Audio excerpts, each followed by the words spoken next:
Nah, untuk kali ini yaitu saya akan menjawab pertanyaan yang ada di modul. Yang possible to get you off my mind. I think about 100 thoughts and you are 99. Hai, assalamualaikum warahmatullahi wabarakatuh. Kembali lagi dengan saya Imelia Fitria Dewi dengan NIM 11820600047 dari Program Studi Pendidikan Biologi UIN Sunan Gunung Jati, Bandung. Pada video kali ini masih mengenai praktikum di rumah saja. Nah, kali ini saya akan melakukan sebuah praktikum pada salah satu mata kuliah yaitu Fisiologi Hewan. Nah, untuk video yang sebelumnya mengenai praktikum fisiologi hewan itu kita membahas mengenai metabolisme. Nah, praktikum kali ini saya akan mencoba untuk melakukan praktikum fisiologi hewan yang berjudul sistem pernapasan. Seperti yang telah kita ketahui semuanya bahwa bernapas adalah proses memasukkan atau menghirup oksigen dan mengeluarkan karbon dioksida. Nah, di sini mekanisme dari pernafasan itu terbagi menjadi dua, yaitu ada pernafasan dada dan juga ada pernafasan perut. Volume udara dan juga kapasitas udara memiliki besar volume udara pernafasan yang berbeda-beda, tergantung pada ukuran paru-paru, kemudian kemampuan bernafas, dan kondisi kesehatan seseorang. Tujuan praktikum pada kali ini yaitu mengukur kapasitas dalam paru-paru.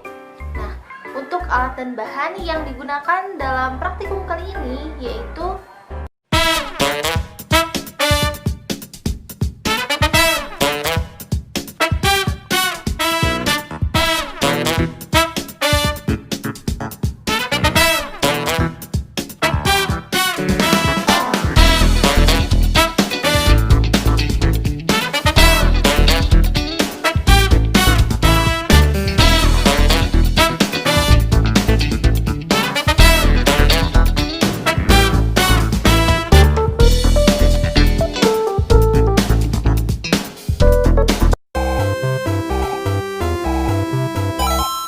langkah yang pertama yaitu tempelkan isolasi pada sisi botol dari atas ke bawah, kemudian gunakan cangkir ukur untuk menambahkan 4 liter air ke dalam galon, cangkir demi cangkir. Gunakan spidol untuk membuat garis untuk menunjukkan ketinggian air. Langkah kedua yaitu dengan isi baskom dengan air hingga setengahnya, kemudian masukkan selang ke dalam galon, kemudian letakkan galon tersebut dalam keadaan terbalik di dalam baskom. Langkah selanjutnya yaitu ambil napas secara normal dan hempuskan melalui selang. Lihat posisi air pada saat hembusan terakhir. Pada percobaan kedua ini yaitu dengan melakukan aktivitas terlebih dahulu dengan berlari-lari selama 2 menit, kemudian nantinya melakukan seperti percobaan pertama dengan meniupkan galon untuk melihat kapasitas volume udara pada paru-paru.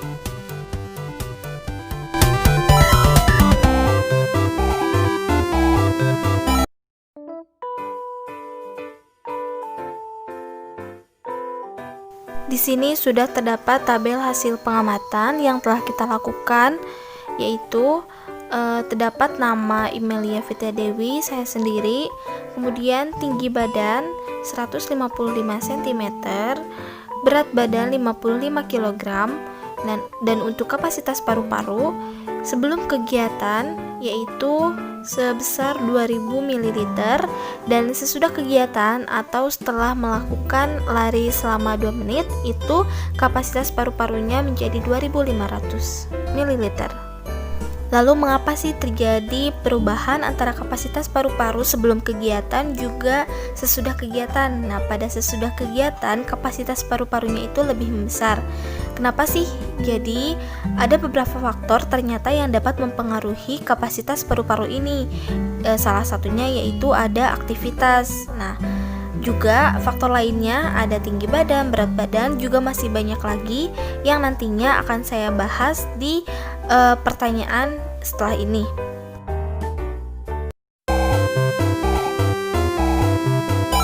Selanjutnya saya akan menjawab pertanyaan yang ada di modul. Pertanyaan yang pertama yaitu, apa pengaruh jenis kelamin terhadap kapasitas paru-paru? Nah, jawabannya, jenis kelamin mempunyai kapasitas paru yang berbeda. Volume dan kapasitas paru pada wanita kira-kira 20-25% lebih kecil daripada pria. Nah, kapasitas vital paru-paru rata-rata pada pria dewasa kira-kira 4,8 liter, sedangkan pada wanita dewasa 3,1 liter. Perbedaan kapasitas vital paru ini bisa disebabkan karena perbedaan kekuatan otot pria dan wanita, jumlah hemoglobin, dan luas permukaan tubuh. Pertanyaan yang kedua yaitu, sebutkan dan jelaskan faktor-faktor yang mempengaruhi kapasitas paru-paru pada manusia. Nah, yang pertama itu ada jenis kelamin. Perbedaan kapasitas vital paru ini bisa disebabkan karena perbedaan kekuatan otot pria dan wanita, jumlah hemoglobin, dan luas permukaan tubuh. Kemudian faktor yang kedua yaitu ada usia. Nah, secara fisiologis dengan bertambahnya umur, maka kemampuan organ-organ tubuh akan mengalami penurunan secara alamiah. Tidak terkecuali gangguan fungsi paru, dalam hal ini kapasitas vital paru. Nah, rata-rata pada umur 30-40 tahun seseorang akan mengalami penurunan fungsi paru. Faktor yang selanjutnya yaitu posisi tubuh. Nah, kapasitas vital paru pada posisi duduk akan lebih kecil daripada posisi berdiri. Kenapa?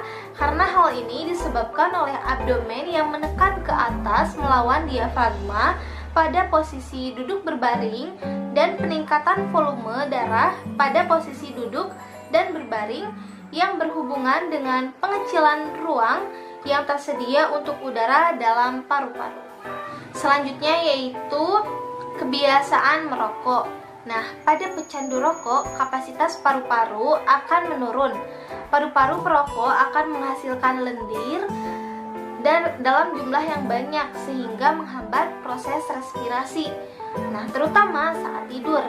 Partikel rokok yang terhirup semakin lama semakin banyak sehingga menyebabkan terjadinya obstruksi paru walaupun masih bersifat ringan. Faktor selanjutnya yaitu aktivitas fisik. Pada orang yang memiliki aktivitas lebih banyak seperti atlet, maka kapasitas paru-parunya lebih besar daripada yang memiliki aktivitas sedikit. Seseorang yang aktif dalam latihan akan mempunyai kapasitas aerobik yang lebih besar dan kebugaran yang lebih tinggi serta kapasitas paru yang meningkat. Faktor selanjutnya yaitu ada tinggi badan dan juga berat badan. Nah, semakin tinggi seseorang, maka kapasitas paru-parunya akan semakin besar juga, dan semakin berat badan seseorang, maka kapasitas paru-parunya pun sama besar juga. Dan faktor yang terakhir yaitu ada riwayat penyakit baru. Nah, riwayat penyakit baru memberikan resiko hampir 4 kali lebih besar untuk terjadinya gangguan fungsi paru. Hal ini disebabkan karena pembentukan jaringan fibrosis yang tidak elastis akibat penyakit baru sehingga paru tidak bisa mengembang secara sempurna. Pertanyaan yang ketiga yaitu, berapa jumlah volume udara paru-paru yang tertinggal selama pernapasan berlangsung? Mengapa demikian? Jelaskan. Volume udara pada sebelum beraktivitas itu sebanyak 2000 ml. Akan tetapi setelah beraktivitas itu memiliki volume udara 2500 ml. Ini menunjukkan bahwa apabila setelah beraktivitas seseorang dapat memiliki kapasitas volume udara yang besar. Nah, untuk pertanyaan yang terakhir yaitu, apakah yang dimaksud dengan udara tidal, volume udara suplementer, volume udara komplementer, dan kapasitas vital udara pernafasan? Nah, apa itu udara tidal? Udara tidal adalah udara yang keluar masuk paru-paru pada saat pernafasan normal. Kemudian volume udara suplementer. Nah, apa sih volume udara suplementer? Ini merupakan volume udara yang dapat masih dikeluarkan secara maksimal setelah mengeluarkan napas biasa yang besarnya kurang lebih 1500 cc atau 1500 ml. Kemudian volume udara komplementer. Apa sih volume udara komplementer? Nah, ini merupakan volume udara yang masih dapat dimasukkan secara maksimal setelah bernafas atau inspirasi biasa yang besarnya kurang lebih 1500 cc atau 1500 ml. Kemudian yang terakhir, kapasitas vital udara pernapasan. Nah, ini merupakan udara yang dapat dicapai masuk dan keluar paru-paru pada penarikan nafas dan pengeluaran nafas paling kuat. Diukur dengan menggunakan alat yang bernama spirometer. Mungkin cukup sekian kegiatan praktikum kita kali ini mengenai sistem pernafasan pada mata kuliah fisiologi hewan. Mudah-mudahan dapat dipahami dengan mudah, dan mohon maaf apabila banyak sekali kesalahan selama kegiatan praktikum kali ini. Terima kasih. Wassalamualaikum warahmatullahi wabarakatuh.